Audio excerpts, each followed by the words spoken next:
मोह और माया से दूर रहना। जो आया है वह जाएगा। इस संसार में सब कुछ अस्थाई है, धन, वैभव, रिश्ते और यहां तक कि हमारा शरीर भी। जो आया है उसे एक दिन जाना ही होगा, लेकिन हम फिर भी माया के बंधनों में उलझे रहते हैं।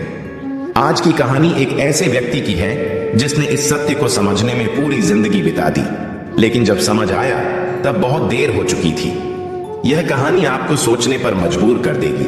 क्या सच में हम जो कुछ भी अर्जित कर रहे हैं वह हमारे साथ रहेगा? तो चलिए कहानी शुरू करते हैं।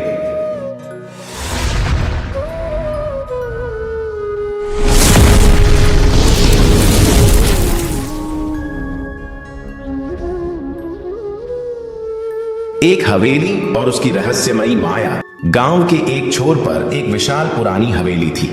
कहते हैं यह हवेली वर्षों से वीरान पड़ी थी, लेकिन हर पूर्णिमा की रात वहां से अजीबोगरीब आवाजें आती थीं। लोग कहते थे कि यह हवेली शापित है, लेकिन असलियत क्या थी कोई नहीं जानता था। गांव में एक लालची जमींदार था, सुरेश चौधरी। उसे बस धन दौलत से प्यार था। उसकी हवस इतनी बढ़ गई थी कि वह किसी भी कीमत पर ज्यादा से ज्यादा संपत्ति अपने नाम करना चाहता था। एक दिन उसे खबर मिली कि वह पुरानी हवेली कभी राजा हरिदत्त की थी और वहां अपार खजाना छिपा है। सुरेश ने ठान लिया कि वह हवेली का रहस्य जानकर खजाने पर कब्जा कर लेगा। गांव वालों ने उसे रोका, लेकिन लालच ने उसकी बुद्धि पर पर्दा डाल दिया। अगली रात सुरेश अपने कुछ नौकरों के साथ हवेली में दाखिल हुआ। हवेली में घुसते ही ठंडी हवा का झोंका आया। वहां धूल की मोटी परत थी, लेकिन हर कोने में सोने चांदी के भारी बक्से चमक रहे थे। सुरेश की आंखें लालच से चमक उठी। उसने जैसे ही पहला बक्सा खोला, अंदर सोने के सिक्के और हीरे मोती भरे हुए थे। उसकी खुशी का ठिकाना न रहा। उसने नौकरों से कहा, जल्दी से सब कुछ उठा लो, अब हम इस गांव के सबसे अमीर लोग होंगे। लेकिन तभी हवेली में अचानक कंपाहट होने लगी। हवा तेजी से चलने लगी और दरवाजे अपने आप बंद हो गए। एक रहस्यमयी आवाज गूंजी, जो आया है वह जाएगा, पर जो लालच में आएगा वह कभी वापस नहीं जाएगा।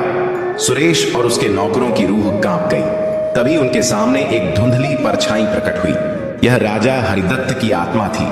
राजा की आत्मा बोली, यह धन सिर्फ देखने के लिए है, इसे कोई ले नहीं सकता।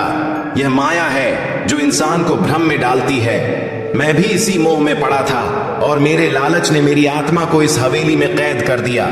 अब तुम भी वही गलती करने जा रहे हो।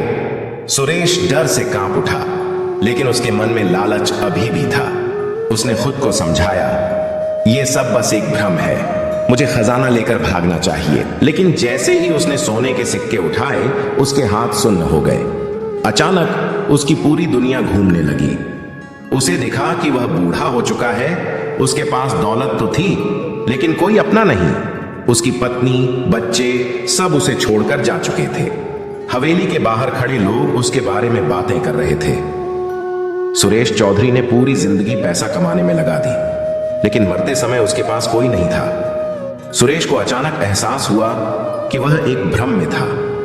राजा हरिदत्त की आत्मा हंसते हुए बोली, अब समझे, यह धन, यह वैभव सब कुछ बस एक मोह है। जिस दिन तुम यह समझ लोगे कि असली खुशी धन में नहीं बल्कि कर्म और सच्चे प्रेम में है, उसी दिन तुम्हें मुक्ति मिल जाएगी। सुरेश के मन में पश्चाताप की लहर दौड़ पड़ी। उसने हाथ जोड़कर माफी मांगी और कसम खाई कि अब वह केवल अच्छे कर्म करेगा और मोह माया से दूर रहेगा। जैसे ही उसने यह कहा, हवेली की दीवारें धीरे धीरे धुंधली होने लगीं और वह अपने घर के आंगन में लौट आया। गांव वालों ने जब उसे देखा तो वह एक बदला हुआ इंसान था। उसने अपनी पूरी संपत्ति गरीबों में बांट दी और एक संत की तरह जीवन जीने लगा। दोस्तों, यह कहानी सिर्फ एक हवेली की नहीं थी, बल्कि हमारे जीवन की थी। हम सभी कभी न कभी धन, रिश्तों या किसी और चीज के मोह में पड़ जाते हैं, लेकिन याद रखिए, जो आया है वह जाएगा। असली सुख धन में नहीं बल्कि अच्छे कर्मों और प्रेम में है। अगर आपको यह कहानी पसंद आई तो वीडियो को लाइक करें, शेयर करें और चैनल को सब्सक्राइब करना ना भूलें। मिलते हैं अगली कहानी में। जय श्री कृष्ण।